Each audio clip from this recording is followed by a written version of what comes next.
Class 9 আজকের ক্লাসে আমরা খুবই ইম্পর্টেন্ট একটা টপিক পড়বো। আমরা অ্যাকচুয়ালি পড়ছিলাম পরিমাপ ও একক এই চ্যাপ্টারটা, অর্থাৎ পরিমাপ চ্যাপ্টারটা প্রথম চ্যাপ্টারটা, এই চ্যাপ্টারের এটা হচ্ছে থার্ড ভিডিও। ওকে, তো প্রথম দুটো ভিডিও যারা মিস করেছো তারা অবশ্যই আই বাটনে দেখো প্লেলিস্টের লিঙ্ক দেখা যাচ্ছে, প্লেলিস্ট ক্লিক করলেই পরপর এই চ্যাপ্টারের ভিডিওগুলো তোমরা পেয়ে যাবে। তো যারা মিস করেছো তারা অবশ্যই প্লেলিস্ট ক্লিক করে ভিডিওগুলো দেখে নাও। ওকে, আর যারা এটা ফলো করছো রেগুলার বেসিসে তাদের আর দেখার দরকার নেই। আশা করছি তারা আগের ক্লাস থেকে নোটসগুলো তোমরা খাতায় নিয়ে নিয়েছো, তারা এই ভিডিওটা ডাইরেক্ট দেখো। আজকে আমি আলোচনা করব মাত্রা বা ডাইমেনশন নিয়ে। তো এই ডাইমেনশন ব্যাপারটা তোমরা যদি পরবর্তীকালে সায়েন্স নিয়ে পড়ো এবং তারপরে পরবর্তীকালে যতই পড়াশোনা করবে, এই ডাইমেনশন ব্যাপারটা ভয়ানকভাবে ইম্পর্টেন্ট হয়ে পড়বে। কোনো ফর্মুলা ডেরিভেশন করতে গেলে কোনো দেখতে হবে যে ওই যে জিনিসটা তুমি ডিরাইভ করতে চাইছো সেই কোয়ান্টিটিটা, ফিজিক্যাল কোয়ান্টিটিটা, সেটা কোন কোন ফিজিক্যাল কোয়ান্টিটির উপর নির্ভরশীল, তাহলে সেই ফিজিক্যাল কোয়ান্টিটিগুলোর সাথে এর কি রকম রিলেশন থাকতে পারে বা সেই ফর্মুলাটা কি হতে পারে, এগুলো সব কিন্তু ডাইমেনশন অ্যানালিসিস করে বোঝা যায়। তো ডাইমেনশন অ্যানালিসিস তো আমি পরে করবো, আগে তো বুঝবো ডাইমেনশনটা কি, তাই না? তো চলো আজকের ক্লাসে আমরা ডাইমেনশন ব্যাপারটা কি বুঝে নিই। ক্লাস 9-এর এটা শুরু হলো, ক্লাস 9-এর ডাইমেনশনের একটা সূচনা করা আছে এবং এটা খুবই ইম্পর্টেন্ট। তোমরা ডে বাই ডে বুঝতে পেরে যাবে, যখন ক্লাস 11 উঠবে তখন তো আরো ভালো বুঝবে। তো স্টুডেন্টস, ডাইমেনশন ব্যাপারটা কি? ধরো বলের একক নিউটন, আবার বলের একক তো ডাইনও হয়, তাই না? তাহলে এই একক থেকে কি তুমি বুঝতে পারছো যে বল কি কি দিয়ে তৈরি? মানে বল যে একটা ডিরাইভড ইউনিট বা লব্ধ রাশি, এই লব্ধ রাশিটা কোন কোন মূল একক দ্বারা তৈরি? বোঝা যাচ্ছে কি? যাচ্ছে না। তবে হ্যাঁ, বল কার কার উপর নির্ভরশীল সেটা নিউটনের দ্বিতীয় সূত্র থেকে বোঝা যায়। তোমরা নিউটনের দ্বিতীয় সূত্র ক্লাস 7-8 পড়ে এসছো, যদিও খুব 7-8 তোমাদের পড়াশোনার খুবই খারাপ অবস্থা হয়। খুব সাধারণত 7-8 ক্লাসে ছাত্রছাত্রীদের ম্যাচুরিটি অতটা আসে না, স্যাররা চেষ্টা করলেও হয়তো অতটা ভালো বোঝাতে পারেন না, কারণ সেরকম ম্যাচুরিটি তাদের আসে না, বা কখনো কখনো ভালো টিচারের অভাবে ছাত্রছাত্রীরা ব্যাপারটাকে কোনোভাবে বুঝতে পারে না, বা বুঝলেও পরবর্তীকালে সেটা ভুলে যায়। যাই হোক, আমার এটা এক্সপিরিয়েন্স থেকে বললাম। তো স্টুডেন্টস, বল মানে ভর আর ত্বরণকে গুণ করলে পাওয়া যায়, ঠিক আছে? এই যে ভর আর ত্বরণকে গুণ করলেই পাওয়া গেল, ভরের স্কোয়ার ইন্টু ত্বরণের কিউব করলে যে বল হলো না, ঠিক আছে? সেগুলো বুঝবো কি করে? সেগুলো ডাইমেনশন অ্যানালিসিস করলে বোঝা যায় যে এই ফর্মুলাটা আসবে এরকমই। তো ডাইমেনশন ব্যাপারটা কি? ডাইমেনশন ব্যাপারটা দেখো, তুমি কিছুতেই কিন্তু বুঝতে পারলে না যে নিউটন আর ডাইন থেকে যে এটা কি দিয়ে তৈরি, তাই না? তারপরে ধরো তাপের একক জুল, তাই না? কার্যের এককও জুল, আবার তাপের একক আর্গও হয়, আবার কার্যের এককও আর্গ হয়, ক্যালোরিও হয়। তো এই যে ব্যাপারগুলো, সাধারণত তাপকে ক্যালোরি আর্গ হিসেবে ডিনোট করা হয় না, কার্য বা শক্তিকে আর্গ হিসেবে ডিনোট করা হয়। এই এককগুলো আমি বলছি, এককগুলো তুমি এখন শুনছো, নতুন লাগছে, কিন্তু এককগুলো থেকে কোনোভাবে বোঝা যাচ্ছে যে কার্যটা কোথা থেকে এলো? কার্য আসে বল আর স্মরণকে গুণ করলে, কিন্তু এককটা থেকে কি বুঝতে পারছো? এই যে আমি বললাম জুল, কিন্তু বোঝা যাচ্ছে? বোঝা যাচ্ছে না। তাহলে বুঝতে গেলে কি দরকার? বুঝতে গেলে তোমাকে আরো ভিতরে ঢুকতে হবে, অর্থাৎ ডাইমেনশনটাকে বুঝতে হবে। ওকে, তো ডাইমেনশন কাকে বলে? দেখো, আমি বোর্ডে অলরেডি লিখে রেখেছি ডাইমেনশন কাকে বলে। মাত্রা বা ডাইমেনশন, মূল রাশিগুলোর ওপর কোনো ভৌত রাশির নির্ভরতা, মূল রাশিগুলোর ওপর কোনো ভৌত রাশির নির্ভরতা যে রাশিমালা দ্বারা প্রকাশ করা হয় তাকে বলা হয় ভৌত রাশির মাত্রা, ঠিক আছে? যেমন ধরো, মূল রাশিগুলোর উপর বল কি হয় নির্ভর করে? বল মানে হচ্ছে ভর গুণ ত্বরণ, ঠিক আছে? তাহলে ভর তো মূল রাশি, কিন্তু ত্বরণ কি মূল রাশি?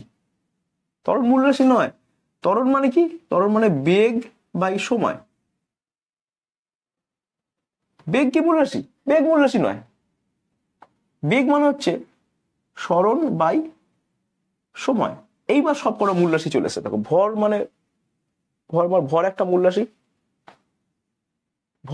রাশি, ত্বরণ মানে সরণ বাই সময় বেগ, তাকে আবার সময় দিয়ে ভাগ, অর্থাৎ সরণ বাই সময়ের স্কোয়ার। এখানে প্রত্যেকটাই দেখো মূল রাশিতে কনভার্ট হয়ে গেছে। তাই না? তাহলে এই যে মূল রাশিগুলো দিয়ে এই রাশিটাকে প্রকাশ করা হচ্ছে। এবার সংজ্ঞাতে চলে আসো। মূল রাশিগুলোর উপর মানে এই যে মূল রাশিগুলোর উপর ভর, সময়, স্মরণ, এগুলোর উপরে, মূল রাশিগুলোর উপরে কোনো ভৌত রাশি নির্ভরতা মানে বলের যে নির্ভরতা, সেটা বলের নির্ভরতা যে রাশি বলা দ্বারা প্রকাশ করা হয়। অর্থাৎ বল সমান কি দাঁড়ালো তাহলে? ভর গুণ স্মরণ ভাগ সময়ের স্কোয়ার, তাই না? তাহলে মূল রাশিগুলোর উপর অর্থাৎ ভর, স্মরণ, সময়ের উপর কোন ভৌত রাশির নির্ভরতা অর্থাৎ বলের নির্ভরতা, কোন ভৌত রাশির নির্ভরতা যে রাশিমালা দ্বারা প্রকাশ করা হয়, রাশিমালাটা কি? ভর, স্মরণ বাই সময়ের স্কোয়ার, এই রাশিমালাটা, তাকে বলা হয় ভৌত রাশির মাত্রা। বোঝা গেল? বেশ। অর্থাৎ এইটা হচ্ছে গিয়ে ভৌত রাশির মাত্রা, মানে এখানে শুধুমাত্র মূল এককগুলোই আছে। এখন মূল এককগুলো এইভাবে মাস, ডিসপ্লেসমেন্ট, টাইম এইভাবে লেখা খুব ঝামেলা, তাই একটা ওদের প্রত্যেকটারই চিহ্ন আছে। মানে এই যে ভরকে বোঝানোর জন্য যে চিহ্নটা ব্যবহার করা হয় সেটা হচ্ছে এম। স্মরণকে বোঝানোর জন্য যে চিহ্ন ব্যবহার করা হয় সেটা অ্যাকচুয়ালি দৈর্ঘ্যের একক। স্মরণ তো একটা দূরত্ব বা দৈর্ঘ্য বোঝায়, তাহলে স্মরণকে বোঝানোর জন্য লেন্থ অর্থাৎ ক্যাপিটাল এল ব্যবহার করা হয়। সময় মানে টাইম, ক্যাপিটাল টি ব্যবহার করা হয়। ঠিক আছে, তাহলে এটাকে সংক্ষেপে লিখতে গেলে আমার লিখতে হবে এম, স্মরণ মানে এল, সময় মানে টি, তার আবার স্কোয়ার। এটাকে একটু ঘুরিয়ে লেখো M L T to the পাওয়ার, এই স্কোয়ার যেহেতু নিচে আছে এটা যখন উপরে উঠবে তখন -2 হবে। এটা তোমরা সূচক চ্যাপ্টারে পড়বে, ক্লাস 9-এই আছে। ক্লাস 9-এর ম্যাথমেটিক্স হয়তো প্রথম চ্যাপ্টারই সূচকের একটা ধারণা আছে, তোমরা হয়তো অনেকে পড়েও ফেলেছো। সেখানে দেখবে যখনই কোনো কোয়ান্টিটি, ধরো 1/2, 1/2, অ্যাকচুয়ালি এটাকে এইভাবে লেখা যায় 1/2 টু দি পাওয়ার 1, অর্থাৎ এটাকে আমি যখনই 2টাকে উপরে নিয়ে আসবো তখন এই 1টাকে মাইনাস লিখতে হবে। এর মানেই হচ্ছে 1/2। আবার ধরো 1/4, এটা মানে হচ্ছে 1/2 স্কোয়ার, এটাকে এইভাবে লেখা যায় 2 স্কোয়ার, তো উপরে চলে আসবে যখন তখন 2 টু দি পাওয়ার -2, এইভাবে লেখা যায়। সেই জন্যই দেখো এই যে টি স্কোয়ারটা তলায় আছে, হরে আছে, ডিনোমিনেটরে আছে, এটা যখন নিউমারেটরে যাবে তখন কিন্তু এই স্কোয়ারটা অর্থাৎ এর যে পাওয়ার, সেই পাওয়ারটা কিন্তু তার সাইন চেঞ্জ করবে। বোঝা গেল? সূচক পড়লে পরে খুব ভালো বুঝতে পারবে। আর যদি এখনো না পড়ে থাকো তাহলে ধরে নাও বাবা যে তলায় থেকে উপরে গেলে পরে তার মাথায় পাওয়ারটা নেগেটিভ হয়ে যায়। আবার আবার যদি উপর থেকে নিচে যায় অর্থাৎ তোমার নিউমারেটর থেকে কেউ যদি ডিনোমিনেটরে যায় তারও কিন্তু সাইনটা আবার চেঞ্জ হয়। অর্থাৎ এই টি টু দি পাওয়ার -2 যদি আমি নিচে লিখতে চাই তাহলে আমাকে টি স্কোয়ারই লিখতে হবে নিচে। বোঝাতে পারলাম? আশা করি বোঝাতে পারলাম। বেশ, তাহলে বলের যে মাত্রা বা ডাইমেনশন সেটা কি? M L T to the power -2, এটা হচ্ছে বলের মাত্রা। এই এম এল টি এগুলো হচ্ছে সেই ডাইমেনশন গুলো বোঝানো হয়, এই চিহ্নগুলো দিয়ে ডাইমেনশন গুলোকে বোঝানো হয়। ঠিক আছে, যতগুলো মূল রাশি আছে এর আগের ক্লাসে আমরা শিখেছি 7টা মূল রাশি আমাদের আছে। হোল ইউনিভার্স বলবো না, হোল ওয়ার্ল্ডে যত রকম কোয়ান্টিটি ফিজিক্যাল কোয়ান্টিটি আমাদের জানার মধ্যে আছে তাদের সকলকেই এই 7টা মূল একক দ্বারা প্রকাশ করা যায়। এখনো বলতে এমন কোনো কোয়ান্টিটি এখনো আবিষ্কার হয়নি যা এই 7টা এককের বাইরে। এমন হতে পারে কোনোদিন এমন একটা ফিজিক্যাল কোয়ান্টিটি আবিষ্কার হয়ে গেলো যা 7টা এককের বাইরে কোনো একটা ফান্ডামেন্টাল ইউনিট লাগবে, তখন আবার একটা ফান্ডামেন্টাল ইউনিট এই লিস্টে যোগ হয়ে যাবে। আপাতত 1955 পর থেকে আর কোনো এইভাবে তৈরি হয়নি, এটাকে আর রিভাইজ করা হয়নি। স্টুডেন্টস, যাই হোক, যেটা বলছিলাম যে চিহ্নগুলোকে তোমাকে আগে শিখে নিতে হবে, সেই জন্য এই চার্টটা আমি করে রেখেছি। ঠিক আছে, এই চার্টটা আমি করে রেখেছি। দেখো এই চার্টটার দিকে তাকাও। চার্টে কি করা আছে? যতগুলো মূল রাশি আমাদের জানা আছে, 7টা মূল রাশি দেখো লেখা আছে। মূল রাশি দৈর্ঘ্য, ভর, সময়, উষ্ণতা, প্রবাহ মাত্রা, টিপন প্রাবল্য, পদার্থের পরিমাণ, এগুলো সব হচ্ছে মূল রাশি। এবং মূল রাশির এককগুলো হচ্ছে মূল একক। তারা কারা? দৈর্ঘ্যের একক হচ্ছে মিটার, ভরের একক কেজি লেখার সময় খেয়াল করো ছোট হাতের কে, ছোট হাতের জি লিখেছি। সময় হচ্ছে সেকেন্ড, এস দিয়ে বোঝানো হয়, ছোট হাতের এস দিয়ে বোঝানো হয় সময়কে। উষ্ণতাকে বড় হাতের কে দিয়ে বোঝানো হয়, ক্যাপিটাল কে। তড়িৎ প্রবাহমাত্রাকে চিহ্ন হচ্ছে অ্যাম্পিয়ার, এ দিয়ে বোঝানো হয়, ইউনিট লেখার সময় এ দিয়ে বোঝানো হয়। আর ডাইমেনশনটা কিন্তু ক্যাপিটাল আই। এতক্ষণ ডাইমেনশন গুলো বলতে ভুলে গেছিলাম। দৈর্ঘ্য ডাইমেনশন দেখো ক্যাপিটাল এল, লেন্থ থেকে এসছে, ভর মাস থেকে ক্যাপিটাল এম, সময় টাইম থেকে ক্যাপিটাল টি, উষ্ণতা কেলভিন, কিন্তু এটা ক্যাপিটাল থিটা লেখা হয়। ঠিক আছে, এখানে গ্রিক একটা লেটার আনা হয়েছে, কে লেখা হয়নি। ওকে, কে অনেক বইতে কে লেখে, কিন্তু কে লেখাটা ঠিক না। অ্যাকচুয়াল ডাইমেনশন যদি দেখো উষ্ণতার ডাইমেনশন ক্যাপিটাল থিটা। কেন ক্যাপিটাল থিটা সেটা আমি জানি না, ঠিক আছে, কিন্তু এটা ডাইমেনশন ক্যাপিটাল থিটা। তড়িৎ প্রবাহ মাত্রা অ্যাম্পিয়ার, এটাকে আই দিয়ে বোঝানো হয়, আই ডাইমেনশন হিসেবে ক্যাপিটাল আই লেখা হয়, আর ইউনিট হিসেবে ক্যাপিটাল এ লেখা হয়। মানে একক তড়িৎ প্রবাহ মাত্রা একক 5 অ্যাম্পিয়ার, তখন 5A লিখতে হবে। ঠিক আছে, আর তড়িৎ প্রবাহ মাত্রা ধরো কিছু একটা কোনো একটা রাশি তৈরি করেছে, তখন সেটা বোঝাতে গেলে ক্যাপিটাল আই দিয়ে বোঝাতে হবে। দীপন প্রাবল্য ক্যান্ডেলা সিডি, যার মাত্রা হচ্ছে ক্যাপিটাল জে। পদার্থের পরিমাণ মোল, MOL মোল, এটা ইউনিট মোল, কিন্তু এর মাত্রা হচ্ছে ক্যাপিটাল এন। ওকে, তাহলে এই হচ্ছে আমাদের কার কি মাত্রা, সেটা আমরা এখানে লিখে ফেলেছি। ক্লিয়ার? তো এইবার আসছে মাত্রা কি করে বের করতে হয়, ক্যালকুলেশন অফ মাত্রা।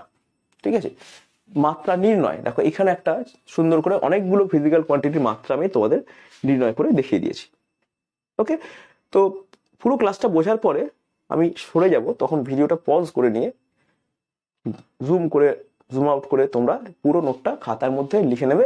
একটা পাতার মধ্যেই পুরো এই ডাইমেনশন ব্যাপারটা পুরোটাই চলে আসবে, এবং এই ভিডিওটা যখন তুমি পুরোটা দেখবে তো শুধু পাতার মধ্যে নয়, মাথার মধ্যেও ভিডিওটা পুরো কন্টেন্টটা তোমার মাথার মধ্যেও গেঁথে যাবে। ওকে, তাই ধৈর্য ধরে অবশ্যই ভিডিওটা দেখো। দেখো মাত্রা নির্ণয় শিখিয়েছি বেগ। বেগ মানে কি? বেগ মানে হচ্ছে কত সেকেন্ডে কত দূর যেতে পারে, অর্থাৎ দূরও লাগবে সময়ও লাগবে। বেগ মানে কি? সরণ বাই সময়। তোমরা ক্লাস 8-এ পড়েছো সরণ বাই সময়। বেগকে ভি দিয়ে ডিনোট করা হয়, তাহলে V is equal to S by T. তাহলে ভি এর ডাইমেনশন, কারো ডাইমেনশন যদি যাও তাহলে তাকে থার্ড ব্র্যাকেটে এনক্লোজ করে দিতে হয়। তাহলে ভি এর ডাইমেনশন বললাম, ভি এর থার্ড ব্র্যাকেট ভি মানে ভি এর ডাইমেনশন, মানে হচ্ছে এস এর ডাইমেনশন বাই টি এর ডাইমেনশন, থার্ড ব্র্যাকেটে এস, থার্ড ব্র্যাকেটের মধ্যে টি, অর্থাৎ এস এর ডাইমেনশন বাই টি এর টাইমের ডাইমেনশন। এস এর ডাইমেনশন কি? লেন্থ, কারণ সরণ মানে দৈর্ঘ্য, দৈর্ঘ্য দৈর্ঘ্য দৈর্ঘ্য দৈর্ঘ্য দৈর্ঘ্য দৈর্ঘ্য, এল এল এল, এই যে এল। আর টাইম মানে টাইম, সময় সময় সময় সময়, টাইম মানে টি টি, এই যে টি। তাহলে এল বাই টি, আর টি যখন উপরে যাবে কি হবে? মাইনাস হয়ে যাবে, অর্থাৎ এল টি টু দি পাওয়ার -1। এটা হচ্ছে বেগের একক। ত্বরণের একক কি? ত্বরণ মানে হচ্ছে বেগের পরিবর্তন বাই সময়। বেগের পরিবর্তন মানে অ্যাকচুয়ালি বেগেরই একক বোঝানো হচ্ছে, তাই তো? তাহলে বেগের একক মানে কি? দেখো ভি এর ডাইমেনশন আর টি এর ডাইমেনশনকে ভাগ করলে চলে আসবে, বেগের ডাইমেনশন টাইমের ডাইমেনশন ভাগ করলে ত্বরণের ডাইমেনশন আসবে, অর্থাৎ মাত্রা আসবে। তাহলে বেগের ডাইমেনশন একটু আগে বার করেছি, এল টি টু দি পাওয়ার -1, তাহলে এল টি টু দি পাওয়ার -1 লেখা হলো, তলায় আবার একটা টি, এই টিটা উপরে উঠলে পারে, একটা তো টি টু দি পাওয়ার -1 ছিল, আর একটা টি উঠলো টি টু দি পাওয়ার -2, অর্থাৎ এল টি টু দি পাওয়ার -2, এটা হচ্ছে গিয়ে ত্বরণের ডাইমেনশন। এরপর আসছে বল। বল কি? বল হচ্ছে, বল মানে হচ্ছে mass into acceleration, mass into acceleration, ভর ইন্টু ত্বরণ। F is equal to M into A. F এর dimension is equal to M এর ডাইমেনশন মাল্টিপ্লাইড বাই অ্যাক্সিলারেশনের ডাইমেনশন। এম এর ডাইমেনশন হচ্ছে ক্যাপিটাল এম, ভরের ডাইমেনশন ক্যাপিটাল এম, আর অ্যাক্সিলারেশনের ডাইমেনশন দেখো আগেই পেয়েছি, এল T to the power -2 L2। তাহলে M L T to the power -2, এটা হচ্ছে বলের ডাইমেনশন বা ফোর্সের ডাইমেনশন। নেক্সট আছে কার্য বা শক্তি। কার্য বা শক্তি ব্যাপারটা একই, তুমি শক্তি দিয়েই কার্য করো, তোমার যা শক্তি আছে সেই শক্তিটা অ্যাপ্লাই করে তুমি বিভিন্ন কাজ করো, তাই কাজের একক আর শক্তির একক কিন্তু একই, ব্যাপারটাও অনেকটা একই।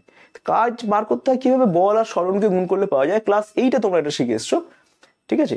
কাজ মানে হচ্ছে বল ইন্টু সরণ, তাহলে কাজ মানে কি? বল ইন্টু সরণ। তাহলে ওয়ার্ক ডাব্লু এর ডাইমেনশন ইজ ইকুয়াল টু ফোর্সের ডাইমেনশন মাল্টিপ্লাইড বাই ডিসপ্লেসমেন্টের ডাইমেনশন। ফোর্সের ডাইমেনশন একটু আগে বার করেছি, M L T to the power -2, অর্থাৎ M L T to the power -2 ফোর্সের ডাইমেনশন, তার সাথে এল গুণ হয়ে গেল। ওকে, তাহলে এল যখনই গুণ হয়ে গেল কি হলো? তাহলে M L T to the power -2 multiplied by L গুণ এল, তাহলে কি হয়ে গেলো? এইখানে এল আছে, এখানে একটা এল স্কোয়ার হয়ে গেলো, তাহলে M L square T to the power -2। বল হচ্ছে M L T to the power -2, তার সাথে আরেকটা এল গুণ হয়ে গেল, তাহলে M L square T to the power -2 হয়ে গেল। কার্যের ডাইমেনশন বা শক্তির ডাইমেনশন একই। বেশ। ক্ষমতা। ক্ষমতা মানে কি? কার্য বাই সময়। তাহলে কিছুই না, M L T to the power -2 হচ্ছিল কার্য, তাকে সময় দিয়ে ভাগ করতো, মানে M L T to the power -2 divide by T. তাহলে কি হবে? ডিভাইড বাই টি হলে তলা থেকে টি উপরে যখন আসবে আবার ডিভাইড বাই, এই যে M L square T to the power -2, M L square T to the power -2, এটা ওয়ার্ক ডান, তাকে টাইম দিয়ে ভাগ করছি, তাহলে এটা যখন উপরে উঠবে তখন আবার এটা টি টু দি পাওয়ার -3 হয়ে যাবে, অর্থাৎ M L square T to the power -3 হয়েছে গিয়ে ক্ষমতা। এবার হচ্ছে আধান, একটু আলাদা কোয়ান্টিটি চলে এসো। আধান। আধান মানে তোমরা জানো যে আধান বা চার্জ মানে হচ্ছে প্রবাহ মাত্রা গুণ সময়। হ্যাঁ, একক সময়ে যত আধান যায় তাকে প্রবাহ মাত্রা বলে। তাহলে সেই একক সময়ে যত একক সময়ে যত আধান প্রবাহিত হয় তাকে বলে প্রবাহ মাত্রা। তাহলে আধান মানে কি? আধান মানে হচ্ছে প্রবাহ মাত্রা গুণ সময়। একক সময়ে যত আধান যায় তাকে প্রবাহ মাত্রা বলে। তাহলে এক সেকেন্ডে যত আধান যাবে তাকে সেটা হচ্ছে প্রবাহ মাত্রা, ঠিক আছে? তাহলে 2 সেকেন্ডে কতটা আধান যাবে? তাহলে ওই প্রবাহ মাত্রাকে 2 দিয়ে গুণ করতে হবে। তাহলে প্রবাহ মাত্রাকে যখনই আমি সময় দিয়ে গুণ করবো তখন কি পাবো? আধান পাবো। তাই আধান সমান প্রবাহ মাত্রা গুণ সময়। প্রভামাত্রার যে ডাইমেনশন সেটা তোমরা জানো, তড়িৎ প্রভামাত্রার ডাইমেনশন আই, তাহলে আই বসলো আই, তার সাথে সময়ের গুণ হলো আই ইন্টু টি, এই হচ্ছে আধানের মাত্রা। খুব সহজ, আই আর টি গুণ করলে আধান চলে আসে। বিভবের মাত্রা কি তোমরা কদিন পরে শিখবে যে বিভব মানে হচ্ছে কার্য বাই আধান। একক আধান এর জন্য যে কাজ করতে হয়, একক আধানকে কোনো একটা তড়িৎ ক্ষেত্রে স্থাপন করতে গেলে যে কাজ করতে হয় তাকে বলা হয় বিভব। এটা কদিন পরে তোমরা শিখবে। এখন একটু জেনে নাও, কার্যকে আধান দিয়ে ভাগ করলে হয়ে যায় বিভবের একক। তাহলে V is equal to W by Q. W মানে কি? ডাব্লিউ মানে শিখে আছে, দেখো ডাব্লিউ মানে হচ্ছে M L square T to the power minus two, এটা ডাব্লিউ লিখে দিলে, আর আধান মানে আই টি ভাগ করে দিলে, তাহলে উপরে চলে এলো কি M L square T to the power minus three হয়ে, এইটা টি উপরে চলে গেলে M L square T to the power minus three, আর আইটা চলে গেল I to the power minus one. এই হয়ে গেল বিভব। ওকে, এবার হচ্ছে রোধ। তোমরা এটা হয়তো অনেকে জানো, রোধ মানে কি? রোধ মানে হচ্ছে তড়িৎ প্রবাহ মাত্রা যখন যায়, একটা ভোল্টেজ থাকে, রেজিস্ট্যান্স থাকে, রোধ মানে রেজিস্ট্যান্স। রেজিস্ট্যান্স বার করার নিয়ম হচ্ছে বিভবকে প্রবাহ মাত্রা দিয়ে ভাগ করতে হয়। তাহলে বিভবের মাত্রা তো একটু আগে জেনে গেলে, M L square T to minus three R two minus one, জেনে গেছো তুমি, তাকে আই দিয়ে ভাগ করে দিলে, অর্থাৎ রোধের মাত্রা হয়ে গেল M L square T to minus three I to minus two. Okay, তাহলে এই হয়ে গেল পুরো তোমাদের ডাইমেনশনের উপর একটা সুন্দর ক্লাস এবং একটা সুন্দর নোট। ওকে, আমি সরে যাচ্ছি। ওকে, আমি কাছে আনছি বা একটু দূরে এইভাবে নিয়ে যাচ্ছি, এখান থেকে দেখে নাও, ভিডিও পজ করে নাও এবং এখান থেকে তোমার প্রয়োজনীয় নোটস তুমি নিয়ে নাও। ওকে, বেশ, আশা করি তোমার ভিডিও পজ করে নোটসটা নেওয়া হয়ে গেছে। স্টুডেন্টস, দেখা হচ্ছে নেক্সট ক্লাসে আবার, ঠিক আছে? চলো, টাটা।